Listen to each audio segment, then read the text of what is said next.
Vous appréciez nos vidéos, nos contenus, nos idées? Alors, pensez à vous abonner et à liker les amis. C'est gratuit, ça coûte rien et ça vous prend une seconde, montre en main. Et si vous voulez soutenir activement la chaîne et nous aider à pouvoir vivre de notre travail, vous pouvez cliquer sur le bouton rejoindre et devenir membre premium à partir de 1,99 € par mois. Vous aurez accès à des vidéos exclusives, des sorties en avant-première et bien sûr, toute notre reconnaissance. De toute façon, tous les liens sont dans la description juste en dessous. Quoi qu'il arrive, merci de votre soutien les amis, du fond du cœur. Et maintenant, place à la vidéo.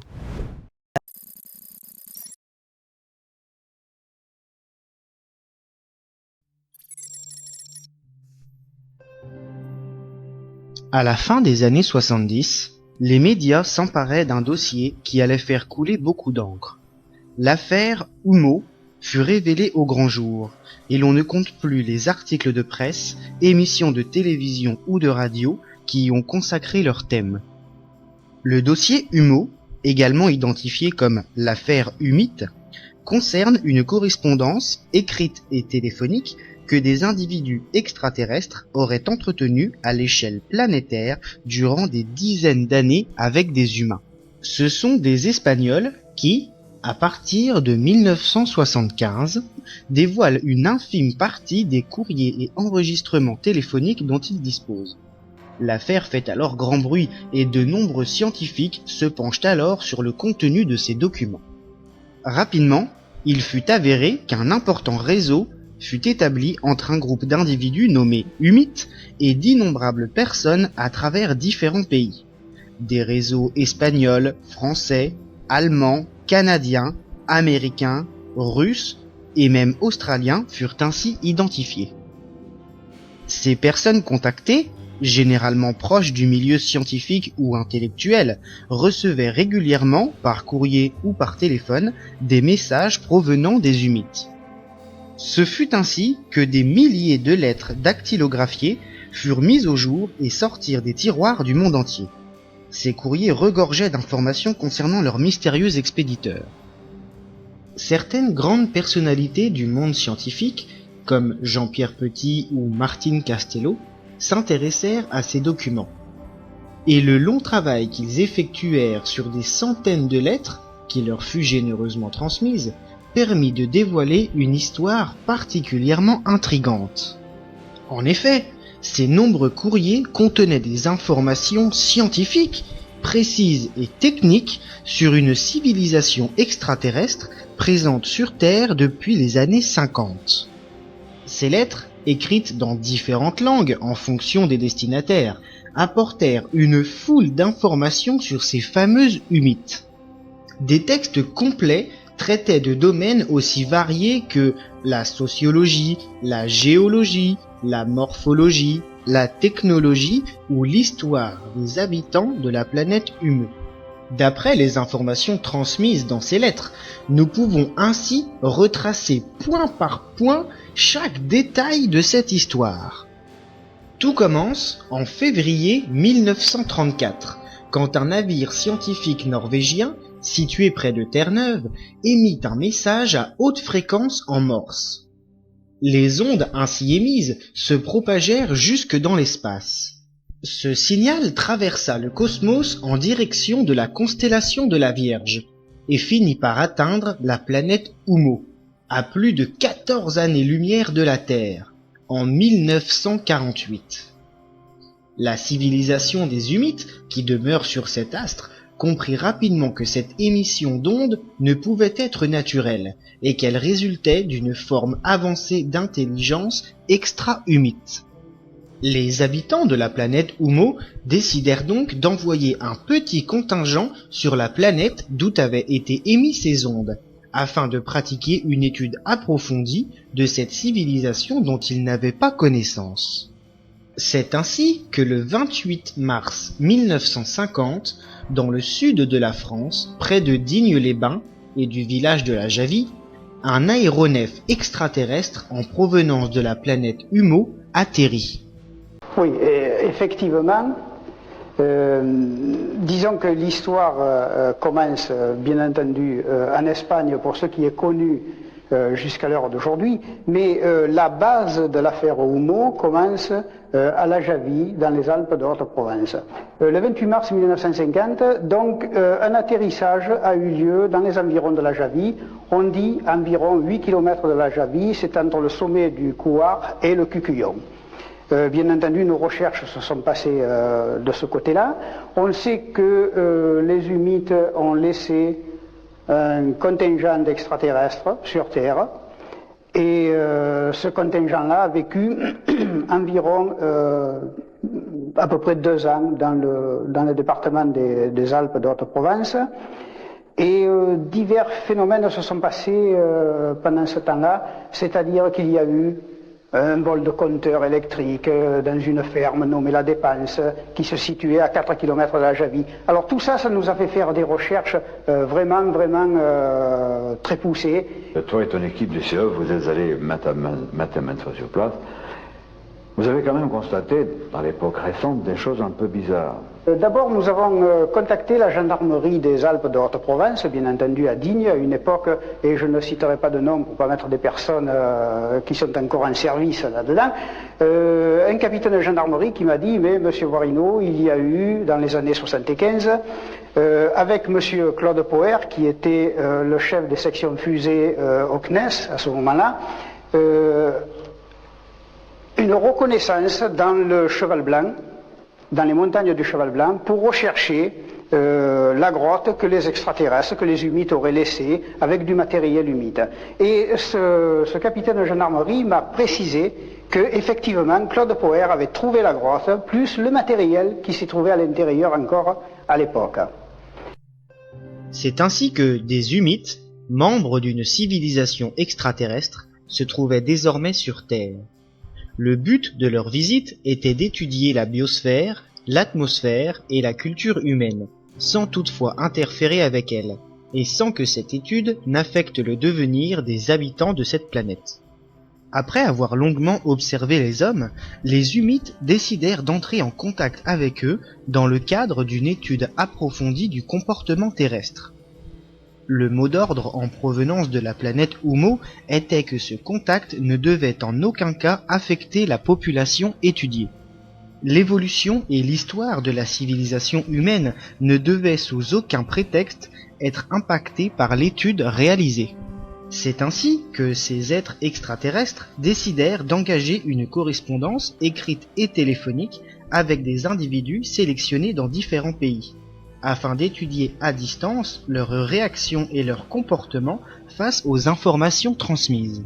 Des milliers de lettres et des heures d'appels téléphoniques furent ainsi émis par les habitants d'Oumo présents sur Terre. En quelques années, un réseau planétaire se forma, regroupant dans chaque pays les participants de cette étude. Lorsque, dans les années 70, le réseau espagnol divulgua une partie du contenu de ces correspondances, ils se virent parvenir un courrier du réseau canadien leur stipulant que le mot d'ordre de ces échanges avec les humites était le secret. Les bénéficiaires de ces courriers ne devaient en aucun cas parler de cette correspondance en public, sous peine de perturber les résultats de l'étude humite. La divulgation des courriers et enregistrements téléphoniques permit aux chercheurs, sociologues, scientifiques et ufologues d'apprendre une multitude de connaissances quant à ces mystérieux visiteurs.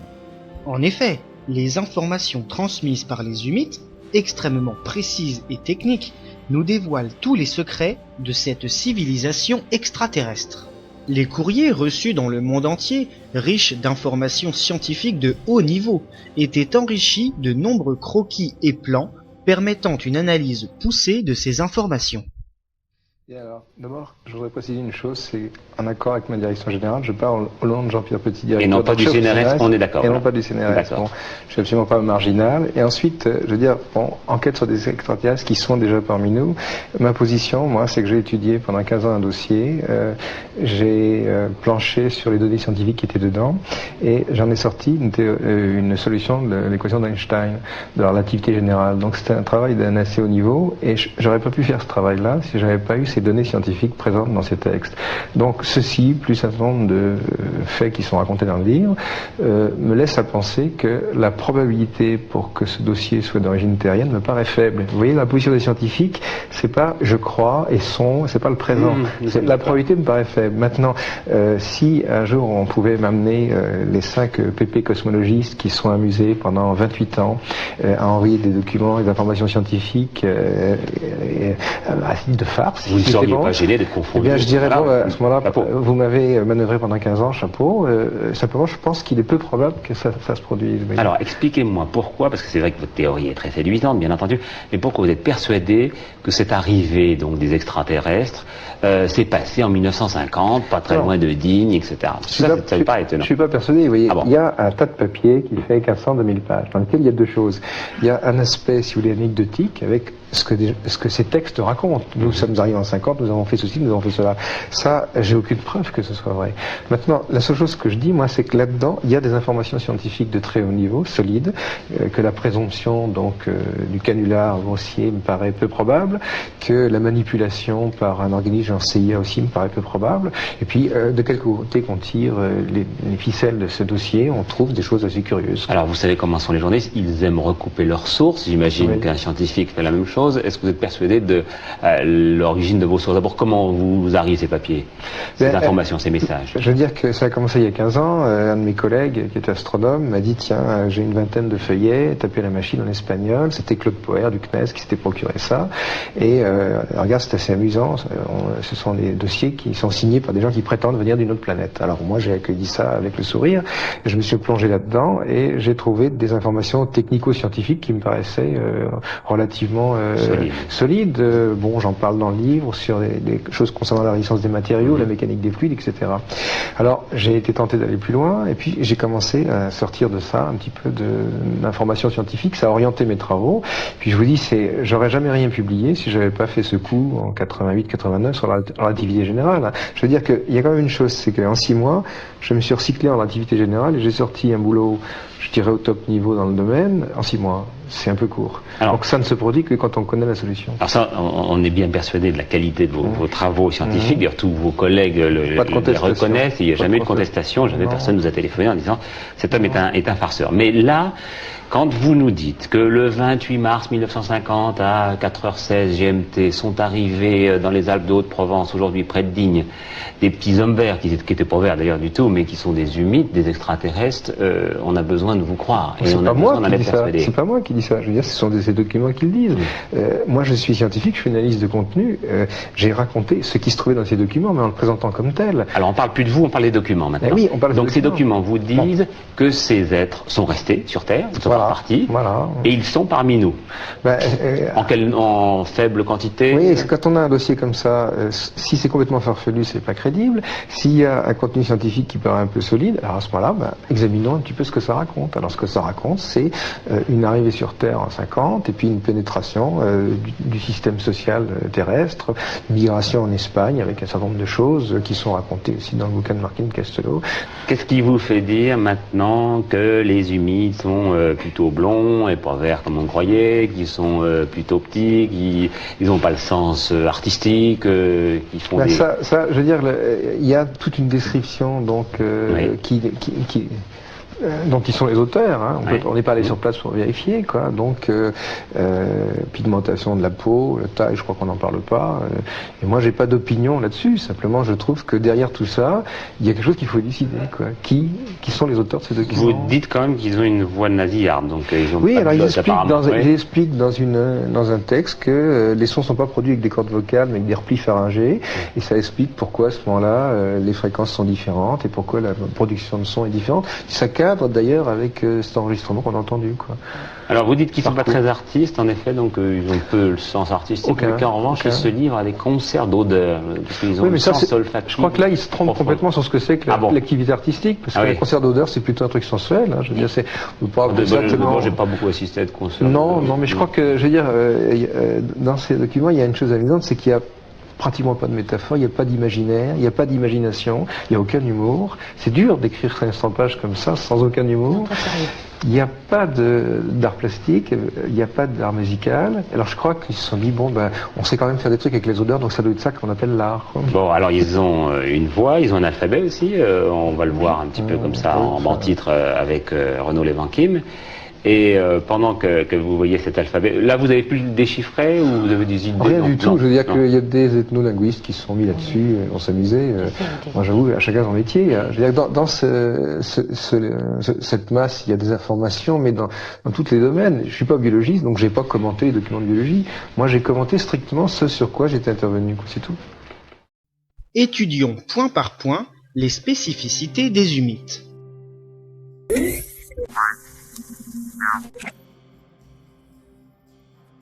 Loin des stéréotypes de petit homme vert ou de pieuvre extraterrestre de la science-fiction des années 50, l'apparence physique externe des humites est en tout point semblable à celle des humains.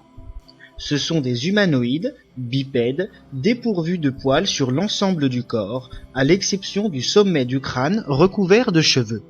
Les humites ont toutefois une caractéristique propre à leur espèce. Si les humains comptent plusieurs ethnies arborant un épiderme de couleur variable en fonction des régions, les habitants de la planète Oumo sont tous semblables. Leur peau est très pâle, leurs cheveux blonds et leurs yeux bleu clair. Cette apparence physique leur donne un aspect extrêmement ressemblant avec les ethnies du nord de l'Europe, de type scandinave. Les principales différences physiques entre les humites et les humains se situent au niveau de la biologie interne des individus. En effet, si les hommes communiquent de façon verbale en utilisant leur corde vocale, les humites en sont incapables. À l'adolescence, les habitants de la planète Oumo perdent la capacité d'utiliser cet organe très peu utile sur leur planète. Les communications téléphoniques, enregistrées lors des échanges vocaux avec des humites, résultent de l'utilisation de replis pharyngés afin de pouvoir émettre des sons.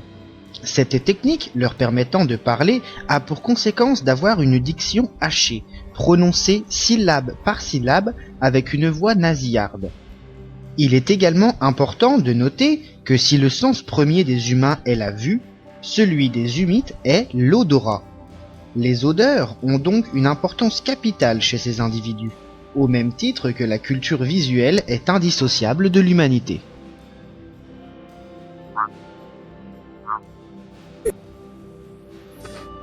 La planète Oumo est 1,2 fois plus grande que la Terre et pratiquement 2 fois plus lourde.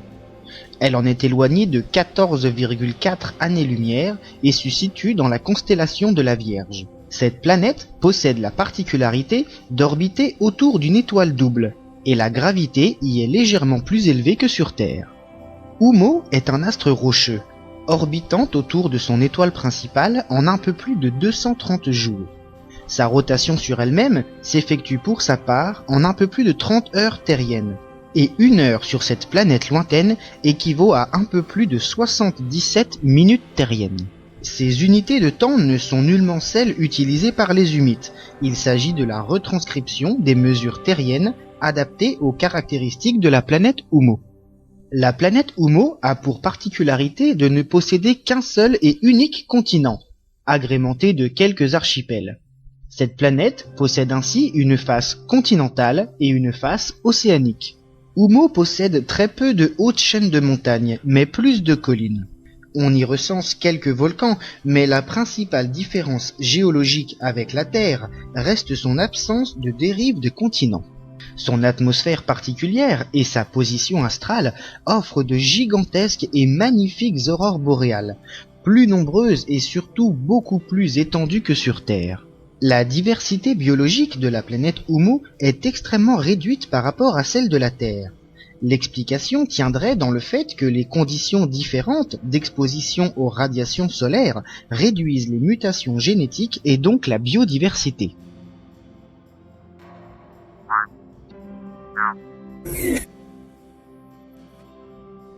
Les habitants de la planète Oumo possèdent une technologie extrêmement avancée.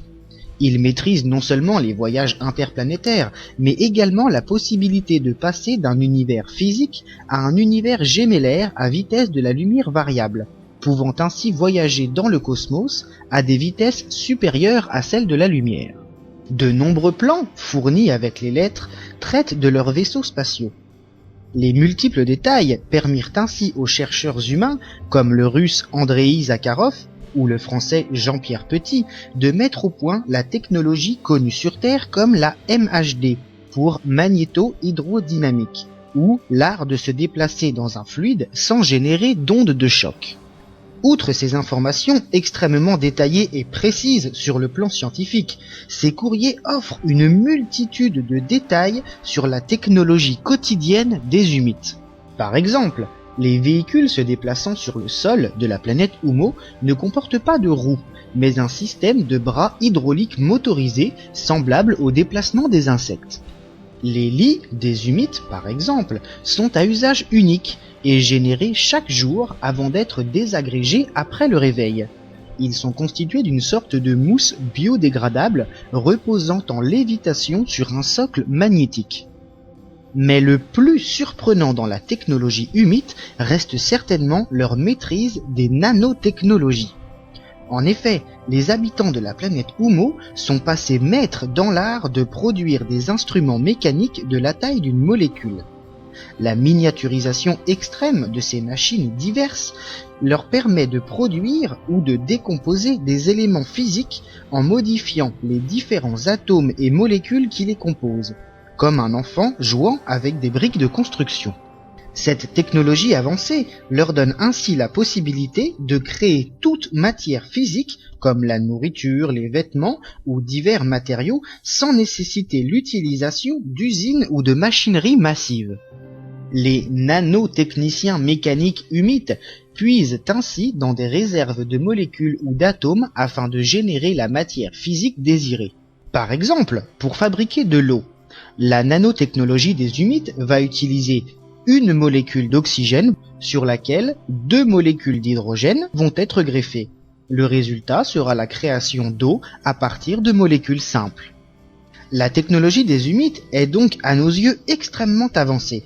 Elle leur permet de voyager d'une planète à une autre en passant par un univers jumeau, de se déplacer à des vitesses supersoniques sans générer d'ondes de choc, et de créer de la matière physique à partir d'un assemblage de molécules simples.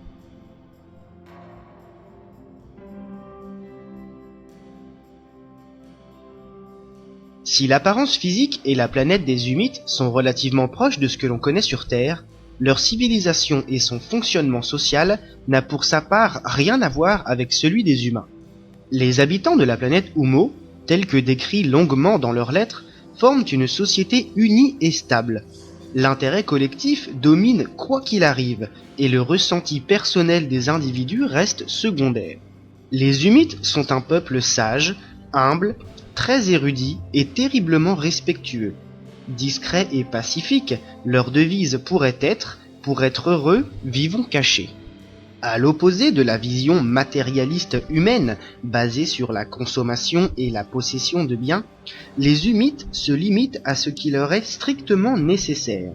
Ils apportent plus d'intérêt à la méditation et à la réflexion qu'à l'accumulation inutile de biens et de matériel de consommation.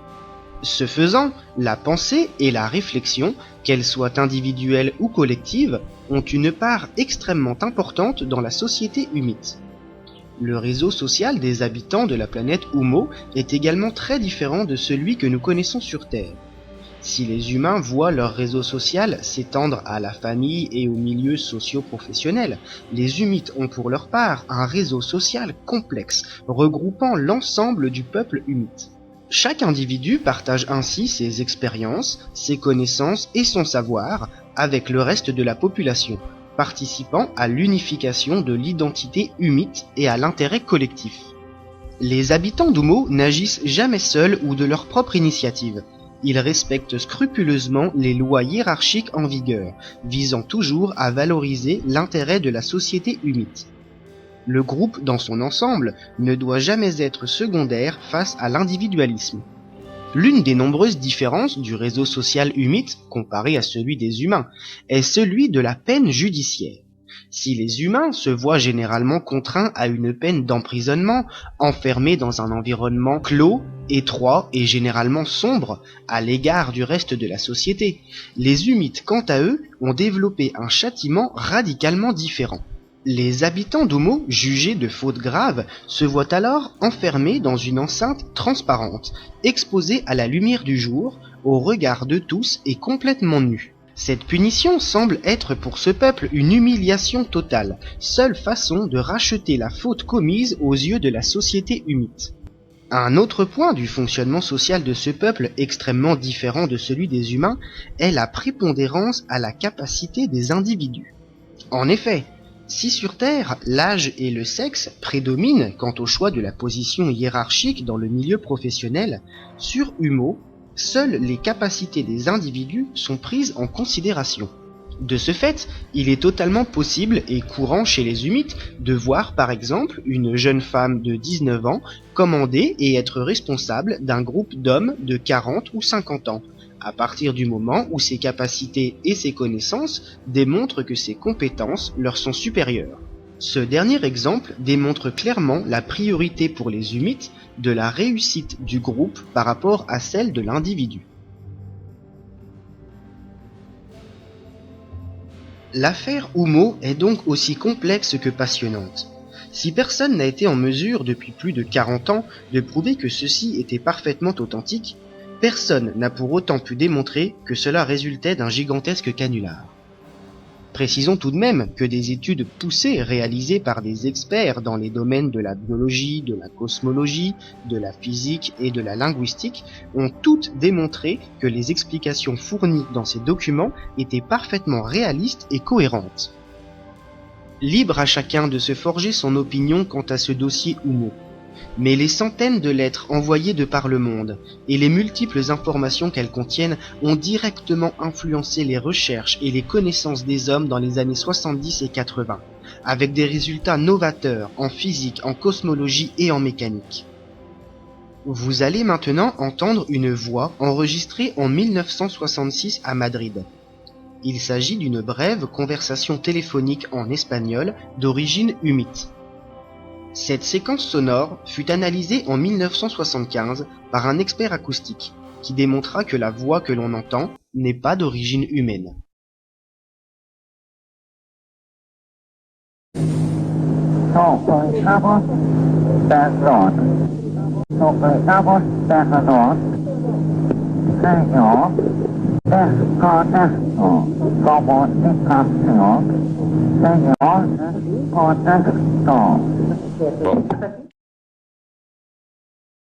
Si cet enregistrement date bel et bien de 1966, la technologie humaine de cette époque ne permettait pas de synthétiser une voix. Ce que vous venez d'entendre pourrait donc bien être la preuve de l'authenticité de l'affaire Oumo.